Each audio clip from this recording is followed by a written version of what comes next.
ማለት ነበረበት። እንደፈለግሽ ለምን አትወስጂም? እኔ እኮ አልፈልገውም። በቃ እዛ ላይ መፈረም አለበት። አንብበው። ምን እንደሚለው አንብቢዋ። አነበብኩት እና ታዲያ ምን አመጣው? ለንብረት ነው እያወራ ያለው እኮ እና ያወራል። ለዚህ ወረቀት ለንብረት ብለሽ ነው እኔን በዚህ ልክ ለማስፈረም ምናምን እንትን እየርሻለሽ። እኔ እሱንም አልፈልገውም። ፈልጊውን ነገር ስለዚህ በቃ አትፈልጊም። በቃ እኔ ቀድሜ ትቻለሁ። እኔ አልፈልግም። ፈርምና ተወኝ።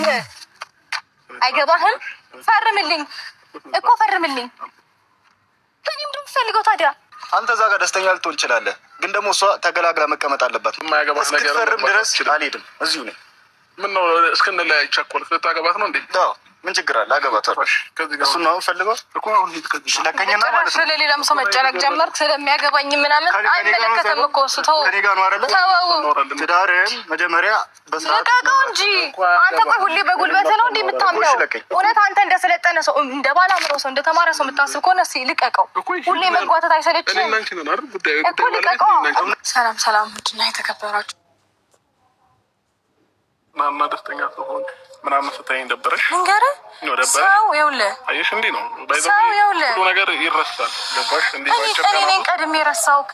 ላስታውስህ ነገር መተው እኔ ነኝ ተውኩህ። አዳምጪኝ። እሺ ጊዜ ሆነ አውራማ እንዲህ አዳምጪኝ። ጥድፍ አትበይ። ለምን አዳምጣለሁ? ይህንን ጉዳይ ለዚህ ጉዳይ ነው የፈለግኩህ እኮ። እኔ ከአንተ ጋር እኮ ማውራት እኮ አልፈልግም። እኔ ከአንተ ጋር ማውራት አልፈልግም። ፕሊዝ ይህንን ጉዳይ ደብሮሽ ምናምን ከሆነ በጣም ሶሪ፣ ግን ደግሞ አይተሻል ላይፍ እንደሚቀጥል ማመን አለብሽ። እኔ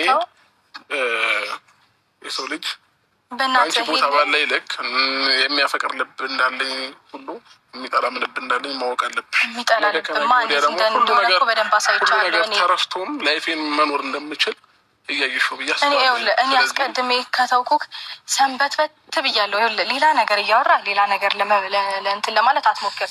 እንደገና ደግሞ ይሄ የምታወራለት ጉዳይ ደረተ የሚያስነፋ የሆነ ጀብድ አይደለም የሚሰራ ሀገር የሚያኮራ ጉዳይ አይደለም የሚሰራ በጣም ነውርና ኢዚ። አንተ እንደሰለጠነ ሰው እንደ ባለ አእምሮ ሰው እንደተማረ ሰው የምታስብ ከሆነ እስኪ ልቀቀው። ሁሌ መጓተት አይሰለችም እኮ ልቀቀው። ከሚረፍድብሽ ቶሎ ነገርሽን አስተካክለሽ ቦታ ብታሽ ይሻልሻል። ምናልባት ይሄ ይሆናል አለ ከኔ ጋር መፎካከርሽ ምናምን ለነገ ህይወትሽ ዋስትና አይሆንሽም። ይኸውልህ እኔ ከአንተ ጋር ምንም አይነት ፉክክር የለኝም። በመጀመሪያ ደረጃ ገባ የምታዳምጠኝና የምትሰማ ከሆነ በጣም ቀላል ነው። ማንበብ አትችልም? እውነት ትችላለህ አይደል? እኮ ከተማርክ እስኪ እንደተማርክም በደንብ አንብቤው ተረድቼው ፈረምኩላትና አንተም ጥሩ እንዲሆን ራሴን ነፃ ወጣሁኝ ብለህ ለማውራት ጥሩ ነው እኮ እውነት። አንተ ያሉ ሰዎች ምናልባት ዛሬ ላይ ሆይ እያሉሽ አለንልሽ ብትለዩም ምንም ነገር የሚመጣ ታሪክ የለም ምናምን ብለው እንደዚህ ድፍረት እየሰጡሽ ከሆነ አይጠቅሙሽም። ነገ ህይወትሽን ኑሮሽ የምትኖሪው ራስሽ ነሽ። ገባሽ? እየሄድሽበት ያለው መንገድ ትክክል አይደለም። ትክክል እንዳልሆነ ደግሞ ዛሬ አይደለም የነገርኩሽ፣ ያኔም ነግሬሻለሁኝ። አሁንም ቢሆን ሁሉ ነገር ያለው አንቺ እጅ ላይ ነው። ነገሮችን ለማስተካከልም ለማበላሸትም ምንም ለማለት ማለት ነው። ከዛ በፊትም ምንም ታይ ወይ ከዛ በፊቱን አልፌዋለሁ። አሁንም ግን ጊዜሽን ተጠቀሚበት ነው እያልኩሽ ያለሁት። ነገ የሚጸጽትሽን ነገር ነው እንትን የምትይው። ከኔ ጋር መለያየትሽ ችግር የለውም ለአንቺ። ምናልባት አሁን ዙሪያሽ ላይ ሰው ስላለ እንትን ላይልሽ ይችላል፣ ላይሰማሽ ይችላል። ነገ ከነገ ወዲያ ግን እንደሚሰማሽ ማወቅ አለብሽ። እኔ ወንድ ልጅ ነኝ። የትም ሂጂ መኖር እችላለሁ። የትም ሮጬ መግባት እችላለሁኝ። የትም ቦታ ወጥቼ በልቼ መግባት እችላለሁ። አንደርስታንድ ማድረግ አለብሽ። እንደዛ እያልኩኝ አይደለም። የፈለገ ነገር ቢሆን እያየሽውም ነው። እኔ አብርሃም አጠገቤ ብትኖሪልኝ ደስ ይለኛል። ያለ አንቺ ደግሞ መኖርም እንደምችል ማወቅ አለብሽ። እኛ ከአንተ ተለይቼ መኖር ያቃተኝ አሁን ነገርን ከማወሳሰብና ሌላ ነገር ውስጥ ገቢ እኔ ማንም ሆይም አላለኝም። ከዚህ በፊትም ማንም አብሮኝም አልነበረም። እኔ ብቻዬን ምን አይነት ነገርና ምን አይነት ጊዜን ተጋፍጬ እንደወጣሁኝ ምን አይነትም ሴት እንደሆንኩ በደንብ ጠንቅቀህ ልቦና ያውቀዋል። አስረግጠህ ታውቀዋለህ ምን አይነት ሰው እንደሆንኩማ። የማንም እገዛም የማንም ሆይታማ አያስፈልገኝም። ሆይታማ ያለው ማን ጋር እንደሆነ ማንም የሚያውቀው ግልጽ ነገር እኮ ነው። እንደዛ ከሆነ ስለዛ ችግር የለውም። በቃ ይሄን ከሆነ የምትፈልጊ በዚህ ወረቀት ምክንያት አጨቅጭቅኝ። በቃ በዚህ ወረቀት የሆነ ነገር ምናምን ሰበብና ሰበብ እየፈጠርሽ እኔ ጋር አትምጪ። ይሄንን ወረቀት ከዛ በፊት ሰላም በነበረን ሰዓት እኔን አልፈልግህም እንኳን እያልሽኝ ቤትሽ በምመላለስ ሰዓት ማስፈረም ትችይ ነበረ። ዛሬ ላይ እና ሄርሜላ ነገር ቪዲዮ ስታይ ወይ አቅሙ በደንብ ሳይነበረኝ ተሯርጬ ማስጨረስ ምናምን ነገሮችን ስንሄድ አሁን አይደለም ይሄን ማስፈረምሽ። ያኔም እኮ ልጅህን ለማየት አውርተሽኛ ልጅህን ለማየት መጣ እንጂ ከኔ ጋር እኮ ጉዳይ እኮ ያበቃ ጉዳይ እኮ ነው። ምንድን ነው የምታወራው? ያበቃ ጉዳይ እኮ ነው። ልጅህን ለማየት ወረቀት አልሰጠሽኝም። ያኔ ልጅ መሯሯጥ ስላልቻልኩኝ ያኔ አያስፈልገውም። ቤትሽ መጥቻለሁ እኮ እንካ ይሄን ወረቀት አንድ ጊዜ ፈርመልኝ ብለሽ መስጠት ትችይ ነበር። ያኔ እኮ የወረቀት ቢኖር እኮ ኢዚ ነበር፣ ለኔ ቀላል እኮ ነበረ። ያኔ መጨረስ ስላልቻልኩኝ አይደል እንዴት እቺ ቁጭ አልኩትኝ። አሁን መውጣት ስለቻልኩኝና ነገሮችን ማከናወን ወይም ደግሞ ማድረግ ስለቻልኩኝ አሁን ስለወጣሁኝ የማይቀርብኝ ከዚህም ይሁን ከዛም ይሁን ፈርምልኝና በቃ አፎ ይላለሁ። ሰላምን ያገኛለሁ እኮ ምንም አይደለም።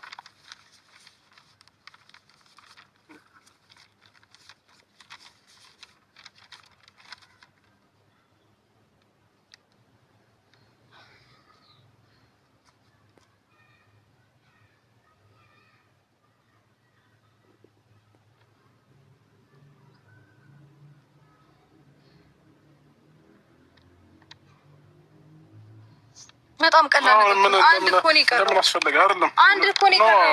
ይሄ አሁን እሺ፣ እዚህ ጋር አሁን እኔና አንቺን ንብረት እንትን ማለት ነበረበት። አልፈልግም። እንደፈለግሽ ለምን አትወስጂም? እኔ እኮ አልፈልገውም። በቃ እዛ ላይ መፈረም አለበት። አንብበው። ምን እንደሚለው አንብቢዋ። አነበብኩት እና ታዲያ ምን አመጣው? ይኸው ስለ ንብረት ነው እያወራ ያለው እኮ እና ያወራል። ለዚህ ወረቀት ለንብረት ብለሽ ነው እኔን በዚህ ልክ ለማስፈረም ምናምን እንትን እያልሽ ያለሽ? እኔ እሱንም አልፈልገውም። ፈልጊውን ነገር ይኸውልህ እንዴ እኔ ወሳጂ ምንም እኮ የተለየ ነገር የለም። በቃ አንተ ወሳጂ ስጪ አትስጪ ምናምን ብለህ ሳይሆን መብቴ ስለሆነ እንደፈለግኩ ማድረግ እችላለሁ። ከዛ ባሻገር ደግሞ በደንብ ጨርሰህ አንብበው፣ እስከ መጨረሻው አንብበው። እሺ ከዛ በኋላ ምን ይላል እሱንም ጨምረህ ማለት ነው። ገባ? ግዴታክ ስለሆነ ታደርገዋለህ። ግዴታክ ስለሆነ በጣም ጭንቅላትሽ ባዶ እንደሆነ የሚያስታውቀው የኛ የጭንቅላት ሙሉ ሰውዬ።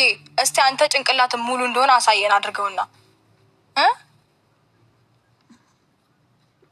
ይሄ ማለት ነው። ይሄ ወረቀት የሚያስፈልገው ለማን ነገር ምንም አያደርግም። የምትፈልጊው ነገር ካለ ፈለግሽውን ነገር እኔ ጋር ማተር እንደማያደርግ ታውቃለህ። ነገር ግን ከዛ ባሻገር ታች ያለውንም በደንብ አይተዋል አይደለ? ግዴታ ነው። ለዛ ነገር ግዴታ መሆን አለበት እኮ። በዚህ ልክ ያንገበገበሽ አንድ ነገር ልንገርሽ፣ እኔ ከተለየሁት ምንም ነገር ከሱ አላገኝም፣ ንብረትም ምንም። ይሄ አስተሳሰብሽ ነው ለዚህ ያበቃሽ። እንደዛ ከሆነ ደግሞ ቀራቀቦ ነገር ነው የሚታየው የሚለው እንደዛ ነው። ባሻገር ስለ ልጅ ነው የሚያወራው። ልጅ እኔ ግዴታዬ የሚያስፈልገውን ነገር አድርጋለሁኝ። እሱ ግዴታዬ ነው። አንቺ ስላልሽኝ ሳይሆን እኔ ልጅን ስለምፈልግና ስለምወድ ነው የማደርገው። ስትወድ እኮ አየንክ፣ ደግሞ ስትጨነቅ ለወደፊቱም ስታስብ አየንክ። ከዛ ባሻገር ደግሞ ገና ብዙ ነገር ይቀራል። እሺ እኔ ይቀረኛል። ከዛ ባሻገር ደግሞ እኔ እናንተ መካከል አልጸደቀም፣ ፍቻችን አልጸደቀም። እሱን ፈርመህ ታጸድቀዋለህ። አልፈልግም። አዳምጪኝ። እኔ አይደለም ለአንድ ልጅ ለብዙ ልጅ መሆን እችላለሁ። በዚህ ልክ ስጋት አይግባሽ። እኔ ለልጅ አለሁለት በቂ ነኝ። ገባሽ አይደለ? እኔ ከአንተ ደግሞ እንዲህ በልጬ ትረፈረፍለታለሁ። ግን መገኘት እና እንደዛ ካሰብሽ ሁሉ ወረቀት ምን አስፈልገ? መገኘት ግዴታ ስለሆነ መገኘት ጥቅም አይደለም ያገናኘን ሩታ።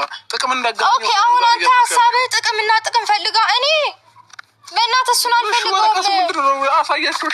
አሳያቸዋለሁ፣ ችግር የለውም። አሳያቸዋለሁ። እኔ የምንለያይበትን ውሳኔ ይፈልጋል ይሄ ነገር። ፈርምልኝ፣ የምንለያይበትን ነገር ይፈልጋለሁ። ገባ?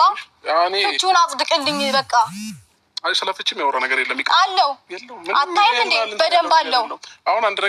አሁን እዚህ ጋር ለመካድ አትሞክር። ፈረንጁ ማንበብ ትችላለህ? አንብብላቸው በደንብ። ወይስ እኔ ቆሜ መነባነብ ላድርገው? ቁጭ ቆሜ ታየው ምንም ችግር የለም። አንቺ የምትፈልጊው አሁን እዚህ ጋር የተጻፉትን ነገሮች በሙሉ የፈለግሽ ነገም ከነገ ወዲያም አድርጊው፣ ውሰጂ። የቀራቅንቦ ችግር የለም ውሰጂ ከፈለግሽ። አልፈልግም። በቃ ልጄንም ከሆነ በስንት ሰዓት አሳድጋለሁ። ከዚህ በኋላ ግን በእንደዚህ አይነት በወረቀት በምናምን አይነት ጉዳይ ተመልሰሽ እኔም ጋር እንዳትደውይ እንዳትመጪ። ወደ ትፈርማታለህ ሁሉንም ነገር። አለበለዚያ ግን እንዴት አድርጌ እንደማንበረክክ አሳይሃለሁ።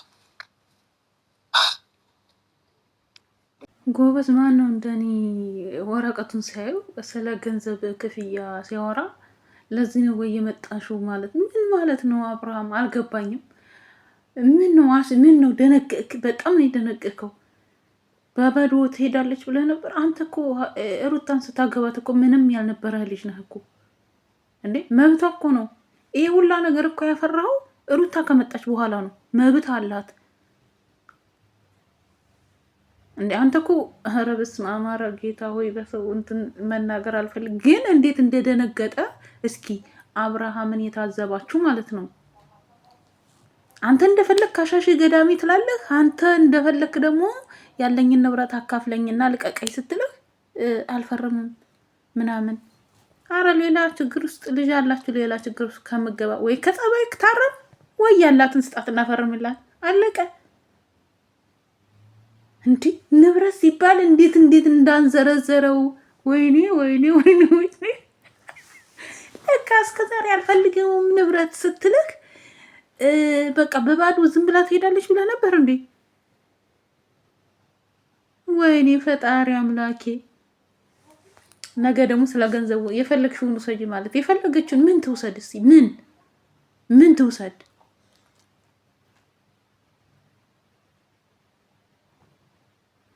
ወይ ዘንድሮ ብቻ ይገርመኛል፣ ይደንቀኛል። እኔ በሰው ትዳር እንትን ማለት አይቀርታ አድርጎልኝና እሱ እንደፈለገ እየተንዘላዘለ እንደፈለገ እየሆነ ከዛ ተመለስ፣ ከዛ ተፋተታረም እምቢ፣ ያለኝን ንብረት አካፍለኝና ልቀቀኝ እምቢ። እረ ፈጣሪ ገንዘብ ሲባል በተለይ እንዴት እንዳንጠረጠረው። ወይ ዘንድሮ ወይ ዘንድሮ ስንቱ እያሳየናል። ፈጣሪ ሆይ ትዕግስቱ ስጠኝ። እውነት እኔ በጣም ነው የታዘብኩት አብርሃምን። ግን ወይ ተድርጊት አልተቆጠብክ፣ ትዳርን እንደ ባለ ትዳር ሰው አልሆንክ። እንደፈለክ እየተንዘላዘልክ እንደፈለክ ከሴት ጋር እየተሻሸ እየመጣ እንዲሁም ሩታ እንዲሁ እግዚአብሔርን ይሄ እንዲሁ እንደዚህ አልሽ አትበሉኝ እንጂ ፈጣሪ ቅሪ በለኝ እንጂ እሷ በጣም ጀግና ትዕግስተኛ ጎበዝ ሴት ናት። እግዚአብሔርን ነው የምላችሁ። ሌላ ሆኖ ግን እንደዚህ ማንም አይታገስም፣ ማንም አይታገስም። በዚህ ልክ ማንም አይታገስም። የእውነቴን ነው የምላችሁ። እንዴ በጣም ትዕግስተኛ ናት ሩታ። ስንት ነገር ነው የቻለችው። ገና ልጅ ከማርገዝ ጀምራ እኮ ነው አረገዝኩ ካለችበት ቀን ጀምሮ እኮ ነው እንደዛ ሆና እንትን ብላ ልቀቀኝ ቢያት። እንዴ እስኪ እናንተ ፍረዱን ኮሜንታተር፣ የምሬን ነው የምላችሁ። ከዛ ባለጌ ስድ ካሳደጋጋ ሆኑ ዝም ብሎ እንደፈለገ ሶሻል ሚዲያ ላይ ረስማ። እንደው ምን አለ ቲክቶከሮችን እንደዚህ እንትናን አዶናይን ከምታስቁ እንደነ አብርሃምና እንደነ ሄርሜላ በትዳራቸው ላይ የሚማግጡትን እንደው ብታስገቡልን።